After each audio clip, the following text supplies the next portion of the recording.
A corporate action refers to an action taken by an individual acting within a corporate role for three reasons. First, only physical beings can affect the world. A piece of paper or legal fiction cannot act, rendering such an interpretation as the cause of corporate action is nonsensical. Because corporations have empirically affected the world, their actions must be defined by their physical origins, i.e. the individuals taking actions within the ontological impossibility outweighs any topicality standard because the ability to prove the resolution true is a prerequisite debate. 2, the turnover test, or the idea that corporate identity remains the same despite compositional changes, is flawed, as identity can only be expressed as the representation and actions of its parts. Thus, corporate actions are and must be the actions taken by individuals within the corporation, John Welch explains. Let us start simply with something inorganic. A boulder has a few chips loosened by the expansion of freezing water in the fall and borne away by the melting water in the spring. It makes sense to say what the boulder would have done had its composition been different. We would say that the boulder would not have rolled down the hill if it had not lost its chips. Imagine that we analyze the boulder and its composition before and its composition after. Each of these compositions constitutes a cross-section, as it were, in an individual's history. Comparing them reveals how individuals have changed. Look at through these cross-sections. Each identity will appear to be a fiction, traced to our habitual confusion of closely related with identical objects. How could the boulder remain self-identical if the cross-sections through closely related are not identical? How could the cross-section change and the individual stay the same? Thus, even corporate identity persists despite membership changes. That does not deny reducibility. It simply means corporate actions are only reducible to the actions of current members. 3, all actions of corporations can be redescribed as actions taken by different individuals within corporations without any loss of meaning. When a corporation decides to merge, go public,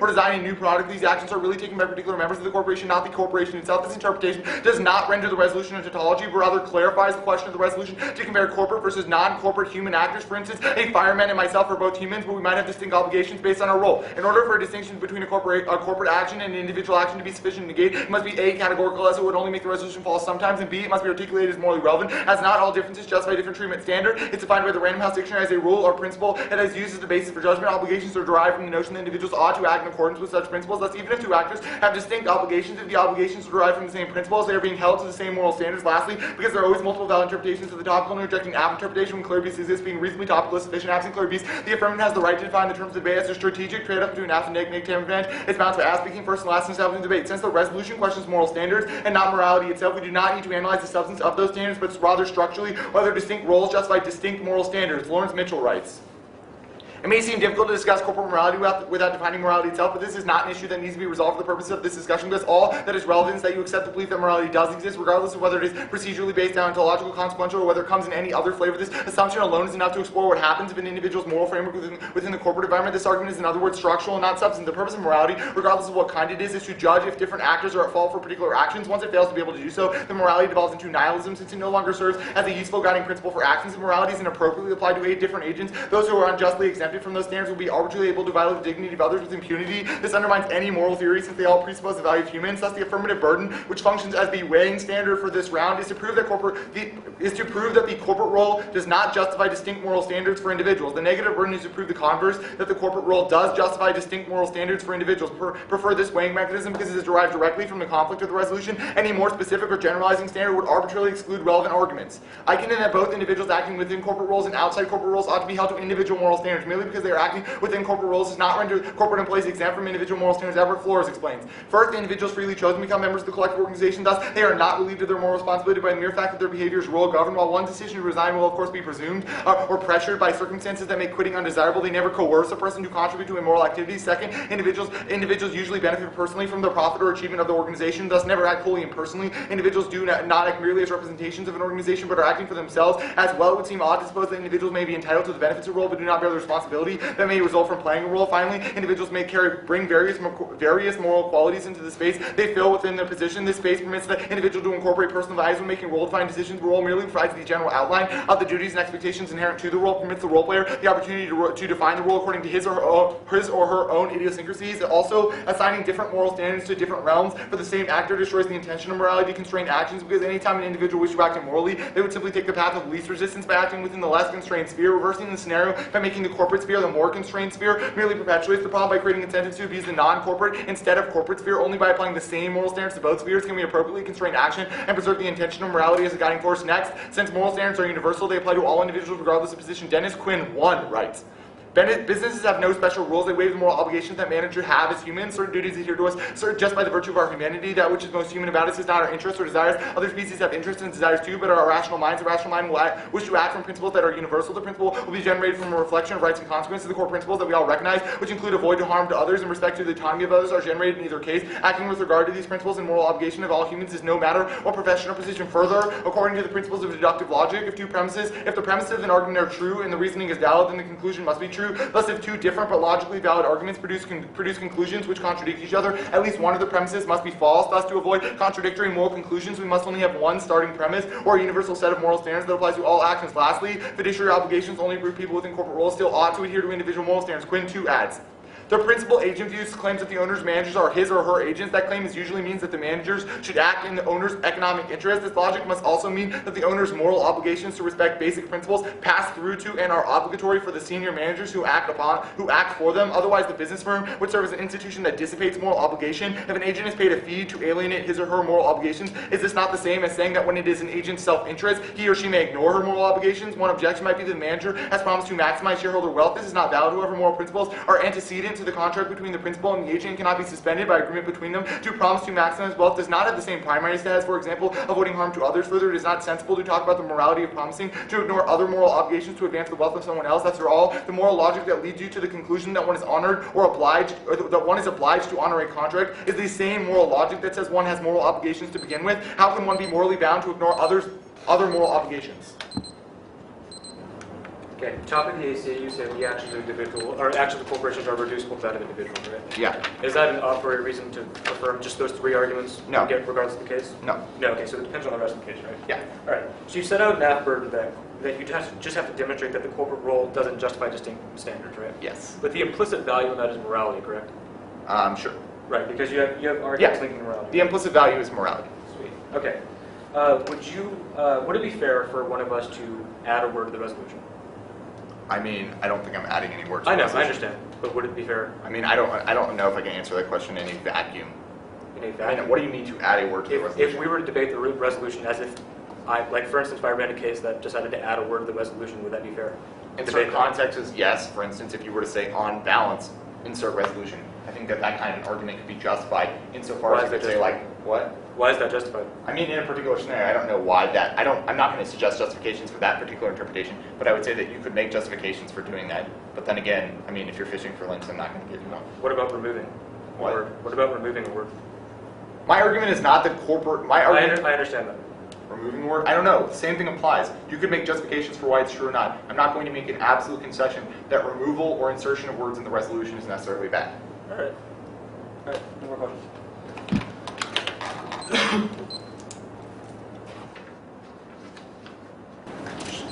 Going to be a negative. 415, right? Yep. 414 actually. Same thing. That makes a difference. Okay. Just one negative position. Ready? Negative NCAC? No, NC. You're not going to answer the AC? Just wait. You ready?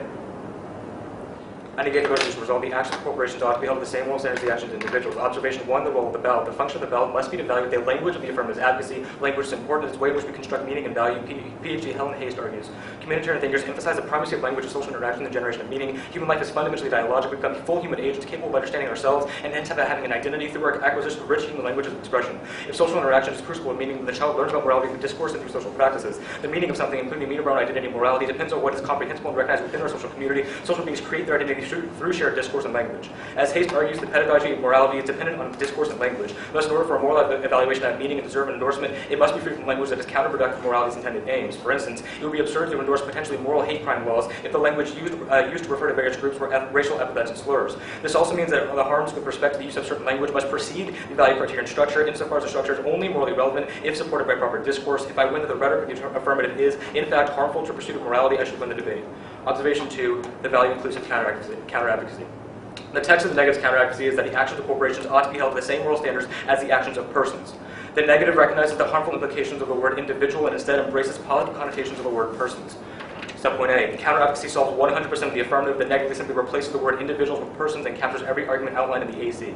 B, the counter-advocacy is net beneficial. It solves the affirmative by avoiding the discursive use of the term individuals. The decision calculus to evaluate the debate is simple. The affirmative must win offense to the use of the term individual to win the debate. Any do both permutations still links. Any permutation to do the Vic is a sever perm and destroys negative ground. This would be a voting issue for fairness in education. Observation 3, individuals versus persons. Yes, there is a difference, and I have evidence and analysis to prove this distinction. Subpoint A, unlike the word person, the word individual individual abstracts a person in a dehumanizing manner that is contrary to the ends of morality. Professor of Law and Sociology Emeritus at UC Berkeley, Philip Selznick writes, in Western philosophy, person as a term has reappeared perennially since ancient times. The idea persists because there's a core meaning which seems indispensable to moral thought and judgment. Many analysis of Western thought have found it helpful to distinguish between individual and person. That is so because in the doctrines of modernity, individuals tend to lose their distinctiveness. They become interchangeable, ahistorical units within a political, legal, economic scheme of things. The driving ideals of liberal capitalism all have the effect of identifying people by general categories rather than by the concreteness of selfhood, connection, and context. As the category is abstract, so too is the individual, hence the phrase abstract individual. This abstraction is one of the more barren and dehumanizing legacies of modern rationalism. B. The word person recognizes each person's ground project, which constitutes his or her meaning for life, and insulates the person against sacrifice for the greater good, thus proving the comparative superiority of the word. Selznick continues. The lesson is that our understanding of person should give full weight to self-affirming participation in the moral order. Respect for individuals as persons requires that we regard and act towards them in their concrete specificity, and that we take full account of the specific aims and purposes of their own definitions in social situations. In other words, the person as an object of moral concern can never be an abstraction, nor never wholly subordinate to social needs, never dissolved into group or process. Here again, the primacy of the particulars reaffirmed. The moral unity of the person is a counterweight to demands for sacrifice to the common good. As Bernard Williams has argued, there can come a point when at which it is quite reasonable for a person to give up in the name of the impartial good ordering of the world and moral agents, something which is a condition for his or her having any interest in being around in the world at all. This is something Bernard Williams calls the ground project, that is a set of activities and commitments that, taken together, construct a moral identity and give meaning to life. But this is the autonomy of selfhood, not unfettered or ungoverned choice. An unspoken condition of moral individuality is that ground projects must be the threshold of standard of moral justification. Each project or way of life is unique, but this does not mean that all are acceptable. Continues. Persons are at once socially constituted and self-determining. To be socially constituted is not in itself being imprisoned or oppressed. It does not require that people be puppets or act out prescribed rules in excruciating detail, nor is self-determination properly understood as gratification of impulse, compulsive dependency, or opportunistic decision. Insofar as it has moral import, the theory of social self makes plain a morally competent self must be the product of affirmative social participation and of responsible emotion, belief, and conduct. Selznick concludes. To many observers, the conservative as well as progressive, individual and individualism have taken on connotations that are deeply offensive from a moral point of view. The image of the self-distancing individual is hardly a convincing or attractive picture of what participation in a moral order should entail. When the human being is abstracted from history and context, we lose purchase on what it means to be a multidimensional moral actor and fully realized object of moral concern. In short, the texture of the moral ordering is lost. The concept of person is an effort to retrieve that texture. The individual as a person is discovered, protected, and fulfilled only within a specific historical setting. This particularly resists and mitigates abstraction, yet the point of the exercise is to vindicate a general idea, human dignity and worth. Observation 4, solvency. The VIC captures all the affirmative advocacy insofar as the action taken is fundamentally the same. The difference lies in the language embraced by each advocacy. The affirmative has embraced the self-denying abstraction, encapsulated in the term individual, while the negative endorses the word person, which is an empowering reminder of our self-determination and moral authority. Since there is zero solvency deficit between the AC and the VIC, even a risk of the impacts outlined above justifies a negative ballot. Finally, even if the role of the ballot is not to evaluate the language of each advocacy and I were to kick out of the counterplan, the VIC functions as a turn since it proves that the rhetoric of individual undermines the self-realization required for moral judgment. This independently de-justifies the affirmative and is a unique reason to negate. Furthermore, separate permutations are illegitimate for multiple reasons. One, that this is a shift in advocacy. It allows the app to spike out of any flaws of their advocacy, making it impossible for the neg to win. Two, it destroys predictability. Pre-round prep and strategic decisions are based on the rhetorical artifact of the AC, and the resolution issue remains static. Three, affirmative conditionality. The app could conditionally advocate parts of the standard or the resolution erasing the turn and critique ground. Four, destroys class and strategic thinking. Debate will be on evasion instead of argumentation. Five, time and strategy skew. Allowing severance perms takes all the time the neg to spend developing the net benefit, and the affirmative can just test their way out of it. This increases the outside bias and is akin to doubling the 1 hour speech time. And six, all of the above are voting issues to preserve competitive equity in education. Any theory that should be balanced will maintain a fair and balanced playing field between affirmative and negative ground. Error on negative theory, given the penchant of apps to use preclusionary and a priori arguments. The role of the judge is to make the process the most educational and fair. Finally, VICs are good. The interpretation is that negatives can only run one VIC that tests the resolution. There are a few reasons why you should prefer this interpretation. One, it's key to check AC abuse. Without VICs, the affability would be 5 minutes of spikes out of negative positions. We need VICs to check extraneous planks. Two, key to negative flex. Negative flexibility is key to check unfair F bias because the affirmative speaks first and last and chooses the ground. Even if I get longer speech times, he or she has infinite prep time to get ready for it. And three, key to test the resolution. We need to be able to test the resolution's validity on multiple levels. Four, it increases education. The VICs narrow the focus of the debate on a few critical issues. This increases in-depth discussions instead of breadth. This is key to education. And even if I lose that victory or bad, I can prove there's no abuse. 1, competition checks abuse. All the affirmative has to do is straight turn the NC. If there's link evidence, there's the link turn literature. 2, make the actor responsible. He or she to be responsible for everything in the AC. If there's something in the AC that doesn't matter, then it shouldn't be discussed. At worst, you reject. All right, that's fine.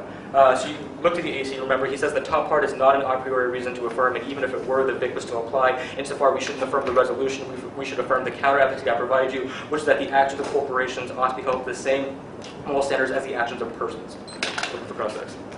Why should I be responsible for the rhetoric of the resolution? Because you're affirming the rhetoric. What? Because you're affirming it. Okay.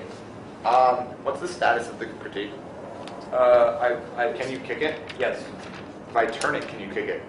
I would argue that I don't have to go for the VIC, right? If I turn okay, deal. If you turn it and then I kick the VIC, what can I go for in this round? So like, why does this matter? Is that a yes, I won't kick it? I mean, I guess that's a yes, I won't kick it, but like, I don't think we should get into a debate about that. Okay, can I just see it? Yeah, sure. Let me get it back in order. Why are there negative implications to calling someone an individual simultaneously to calling them a person? I'm sorry? Oh, because the negative implication, like... Your argument it is right, bad right, to abstract someone as an individual. I'm saying if we permute and we do both and call them a person and a human being, or we call them a person and an individual, referring to one of your ethnic friends by a proper term and a racial slur is still bad because you used a racial slur. You can't... Why are racial slurs bad? That's a separate argument. Like, that's an analogy. Do you ever make an argument that this negates the truth value of the resolution, or is it dependent on the framework that we should evaluate the language? Both. We should evaluate the language. Where's the argument why it negates the truth value of the resolution? Because the sentence is not true if it turns, right? If it turns your case. The statement of the resolution is not true if you would result in more damage to the moral system because you implicitly value morality. Okay. Right? So, both ways.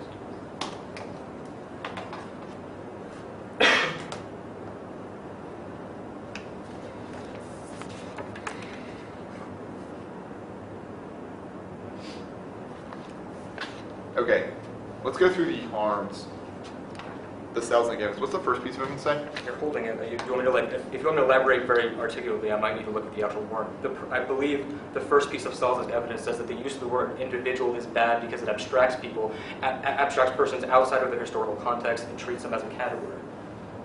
Why is that bad? That's bad because abstracting the individual denies that they have a self-determination and an individual life in context within history, right? And that's what the second card gets into about ground projects. Okay. What does the second salesman card say? The second salesman card says that there is a certain group of ideas and beliefs that constitute a person's ground project, and that is what they would, what gives them meaning to life, right? So that is something that's unreasonable to force them to give up for any greater good. And that the use of the term persons... Why is the term persons one of recognizes that individuals have a context in a ground project and are not abstract individuals, which would assume that everyone has the same idea of the meaning of life.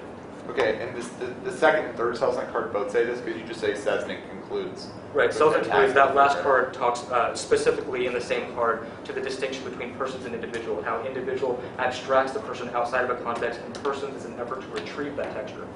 Okay.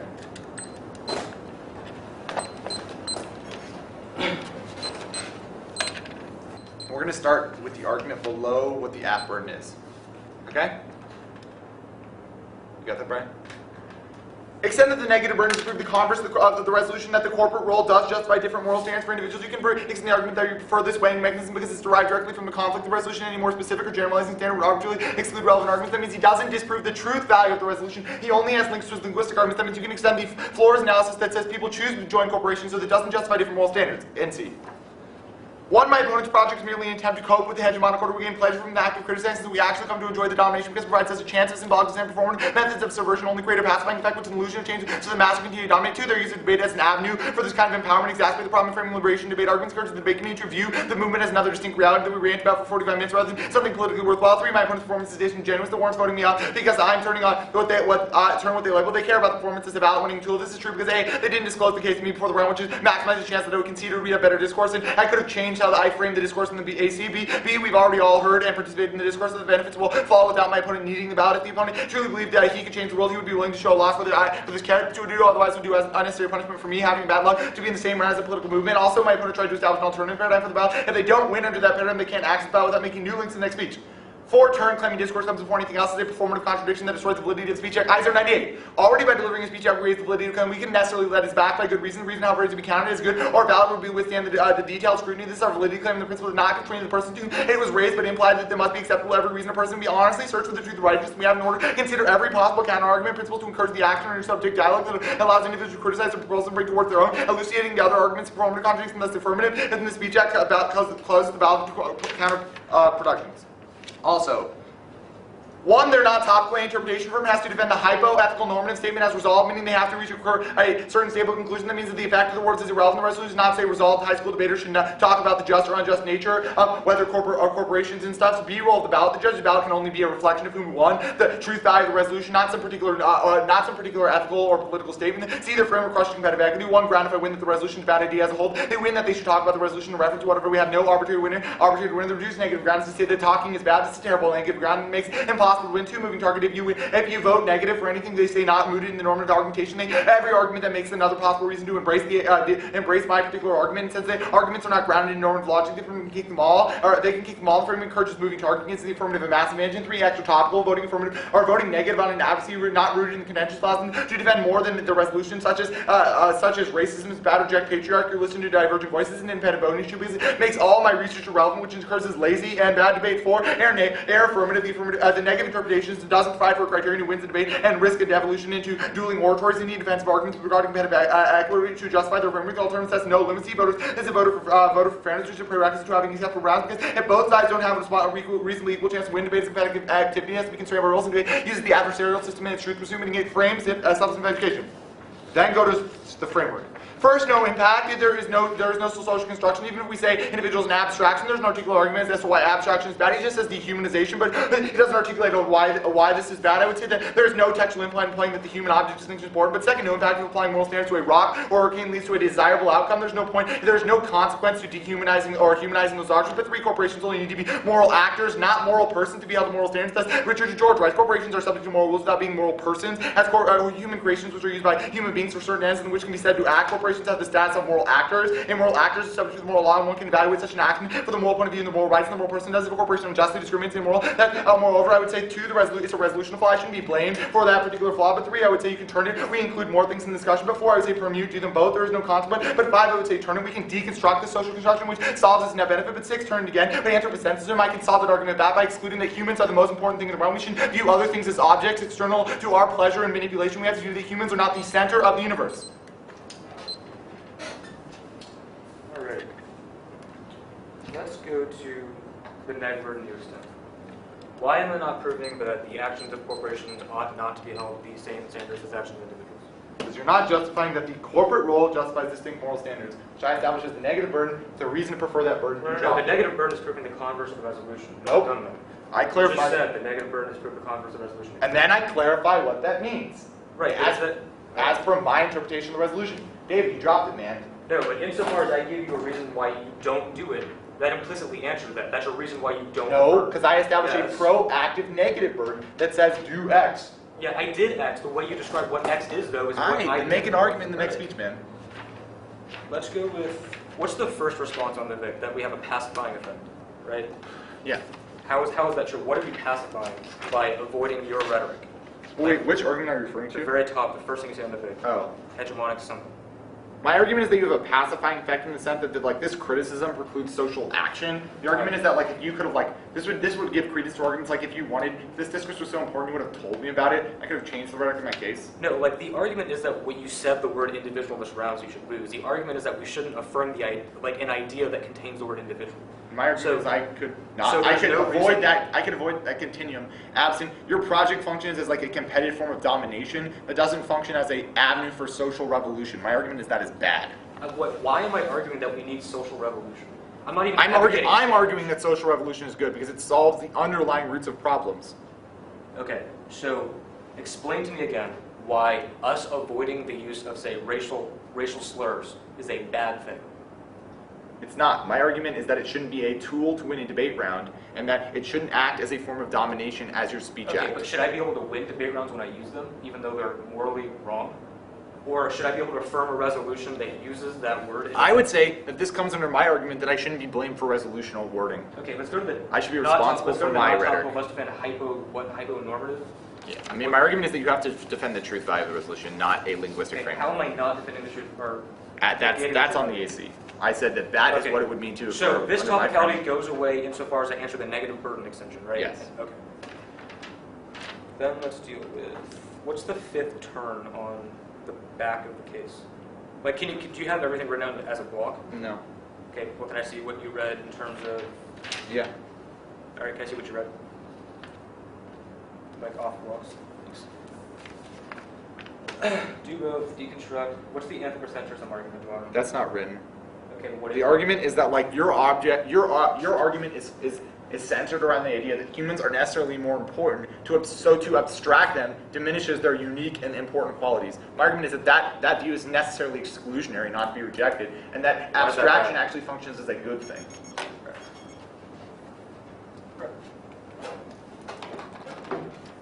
There's going to be AC and NC. Ready? This extension on the AC is that my negative burden is to prove the converse of the resolution. I have proved the converse of the resolution insofar as I give you a reason why the action of corporations ought not to be held to the same moral standards as the actions of individuals. Rather, I provide an alternative, the action of persons. Just because he describes then further on what that means in his interpretation of what it means to prove the converse of the resolution, by the very fact that I ran a VIC, I am implicitly answering that, saying there is another way to disprove the resolution or to prove the converse, and that is through the VIC. So this extension is not a way to get me out of the round. Let's go to the VIC itself. At the top he says there's a pacifying effect, but it doesn't apply to the kind of argument I'm arguing, which is that we can't affirm based off a sentence that includes a word that is necessarily harmful to morality. Remember, there's no pacifying effect by rejecting his use of that word and affirming it, or negating off an embracing of another word, i.e. persons. And the second argument he makes is that debate is a bad avenue. You can prove this with that. I'm being disingenuous in using the ballot as a way to win. But remember, he should not be able to win the round based on an advocacy that includes language that turns the implicit value of his case, right? So even if I'm losing on a discursive level, you shouldn't negate the resolution. I'm still winning on a debate level that you negate the resolution insofar as he concedes that the implicit value of his case is morality, and he concedes that all of these arguments link back to and undermine morality insofar as self-determination is key to morality. He concedes that, which means that if I win the offense of the VIC, that's a reason you vote negative. Next, he says that we all heard the discourse, but remember, that's irrelevant. It's not that he said the word individuals in the round. It's the idea of signing the ballot based on a sentence that includes the word individual, so it doesn't matter that we all heard the discourse. It matters that you don't sign the ballot based on that word. He also says that discourse can't come before everything else. That's a contradiction, but remember, that's a different answer. Like, it's not responsive to this kind of VIC. It's not discursive in the sense that he said individual. I'm not saying that the fact that he said individual comes before everything else. I'm saying that affirming off... Okay, that's fine. Affirm off a sentence that includes that language is bad. All right, you can group all the topicality. He says I don't have to answer the topicality insofar as I'm meeting my burden, which is to prove the converse of the resolution. You go to the back, he says there's no impact to the Selznick charge. You can group all the arguments about how there are no impacts. This is not true. Selznick tells you that you abstract the individual, you abstract persons when you call them individuals by creating general categories as opposed to recognizing the context and historical setting and specific ground projects to each individual. The impact I give you comes off the bottom of the VIC, which tells you that this necessarily undermines morality insofar as the key to morality is self-determination. That's the terminal impact that he's dropping. I provided you an impact. Don't let him say there isn't one. Next, he says that corporations don't have to be moral actors. They just have to be they don't have to be persons, just moral actors. But that's not responsive to the VIC either. The VIC says that in the resolution we shouldn't affirm based on the last half of the resolution. Even if corporations can be moral actors and not persons, that doesn't change the last half of the resolution, which means you still negate up the VIC.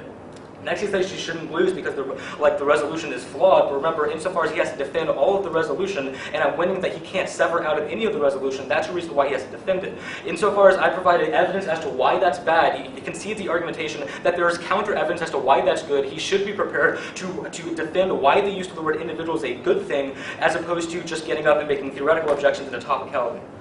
Next, he says you can do both. Remember, you can't do both insofar as the permutation still links back into the harms of using the word individual. Like, for instance, if I were to call one of my friends by an actual proper term and a racial slur, there's still the impact of using the racial slur. There's no reason to do both, especially when he concedes that the VIC will solve 100% of the AC insofar as the action is fundamentally the same. Next, he says that he can deconstruct the idea of individual in this round, but that's not true insofar as he concedes the Hayes analysis, which says that our language shapes our conception of morality and comes from societal consensus. If he, in this round, decides to use individual in a different way than the rest of society has empirically done so far, that doesn't deconstruct it, that only perpetuates the impacts of using the word individual. Next, he says it's anthropocentric, but he gives you no impact as to what happens if it's anthropocentric or why that's necessarily immoral. Furthermore, I'd argue the entire AC is anthropocentric insofar as it looks at all the actions in the world, basically as actions of individuals. Insofar as he doesn't treat corporation as a separate abstract entity, but says that corporations are reducible to individuals. That in itself is anthropocentric and would bite any of the harms he has here. So let's rebuild the actual Vic itself. You can extend across the Hayes card, which tells you that language is key to morality, which means that these arguments have to come first, and that is the role of your ballot, despite what he says, insofar as the debate is going to be about the term individual versus person, since the evict solves the entirety of the case. He concedes the Hayes 98 card, which says that children learn their morality through language, and language constructs morality through societal consensus. Go to the observation to the actual Vic. Remember, the actual counter-advocacy is to hold the actions of corporations to the same standards as the actions of persons. Remember, he concedes the A sub-point, which has 100% solving of his AF case, and the B sub-point, which that it's net beneficial given all the Selznick cards. He also concedes his burden if he wants to play the, oh, you made a drop and that loses you the round. He dropped that the AF burden is to win unique offense to the term individual, which he has not done. Remember, you can also extend the arguments that are contained here embedded that permutations do both list a link and he can't sever. All right, let's go to observation 3, the actual differences. Let's extend the impacts. The first Selznick card tells you that individuals, the term individuals abstracts people empirically in Western literature because it treats them as categories of people without recognizing the specific context and individual setting in which they operate. The B subpoint talks about ground project, which says that each individual has a certain set of beliefs that constitute their meaning for life, and the use of the term persons necessarily preserves that for them and does not make them sacrifice that for the overall good. The final Selznick card contextualizes the use of the word individual versus person insofar as it says that the use of the word person is an effort to fix the problems of the word individual. This is hyper-specific evidence to actually using the word persons over individual. We should look to it. Finally, the observation 4 has already been restated 1,000 times for this speech. It's simply that Vic solves all of the AC, and even if it doesn't, it turns the AC. So if I lose all the discourse links, I still win.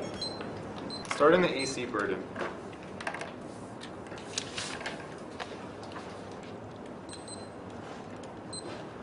Re-extend the negative burdens to prove the converse so that corporate role does justify different moral standards for individuals. He says he meets the converse of the resolution, but he's not meeting what I articulate as the converse. Simply saying that he's proving the resolution false as a general principle is not meet it. Explicitly, you can extend the argument below that says prefer this weighing mechanisms that describes what the converse is because it's derived directly from the conflict of the resolution. Any more specific or generalizing standard arbitrarily exclude arguments. He's conceding a reason why a more general notion of what the converse is actually bad because it excludes or allows arguments that are not relevant. My argument very specifically is that we have to interpret the converse as this specific statement. He's conceding the one below, that's why it's true. That means he does not link to the converse of the resolution because he does not prove that the corporate role justifies distinct moral standards for persons or individuals. That means if I win topicality, he has not disproven the resolution. I am approving the resolution. Re-extend floors, people choose me in their corporate role, meaning that they are responsible for the choices within that corporate role.